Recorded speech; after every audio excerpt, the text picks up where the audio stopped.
बहुत समय पहले की बात है। एक छोटे से गांव में सवेरा नाम की एक लड़की अपने माता पिता के साथ रहती थी। सवेरा के पिता एक छोटी सी कंपनी में चपरासी थे और सवेरा की माँ लोगों के घरों में काम करती थी और यूं दोनों जो भी मिलके कमाते थे उससे घर चलता था। सवेरा के माता पिता अपनी बेटी से बेहद प्यार करते थे और यही वजह थी सख्त गरीबी के बावजूद उन्होंने सवेरे की हर जिद को पूरा किया। सवेरा के माता पिता ने सवेरा को बहुत मुश्किलों से पढ़ाया लिखाया था।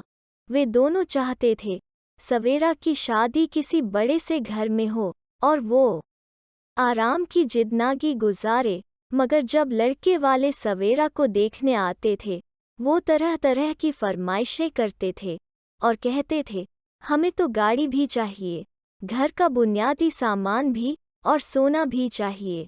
मगर सवेरा के माता पिता इस हालत में नहीं थे कि वो इनकी मांगों को पूरा कर सकते। सवेरा के साथ हर बार ही ऐसा होता था, हर कोई आके अलग ही फरमाइश करता था और क्योंकि वे लोग गरीब थे वो इनकी फरमाइशें पूरी नहीं कर सकते थे। सवेरा एक दिन अपने माता पिता से कहती है कि माता पिता, क्या आप लोगों ने मुझे इसी दिन के लिए बड़ा किया, पढ़ाया लिखाया था। इस पर वे दोनों कहते हैं बेटी तू परेशान क्यों होती है, आज एक बहुत ही अमीर लोग आ रहे हैं रिश्ता देखने, सब ठीक हो जाएगा तू देखना। मगर इस बार भी सवेरे के साथ वही हुआ जो हमेशा से होता आ रहा था।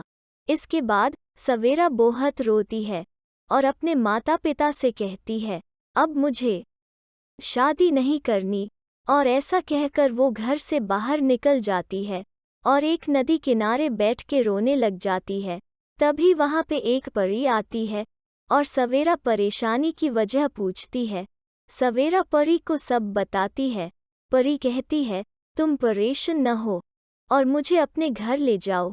परी सवेरा के घर को जादू से एक आलीशान बंगले में बदल देती है और बहुत सारे गहने और सोने के सिक्के देती है और कहती है सवेरा बेटी, इन सब से तुम्हारी शादी बहुत धूमधाम से जाएगी और अब तुम जहाँ भी चाहो शादी कर सकती हो, कोई तुम्हें इनकार नहीं कहेगा। सवेरा बहुत खुश होती है और परी का शुक्रिया करती है। इस दिन के बाद सवेरा की शादी एक बहुत बड़े बिस्तरेशमन से हो जाती है और वो अपने माता पिता को अपने साथ ही रखती है और वे सब हंसी खुशी अपनी जिंदगी गुजारने लगते हैं।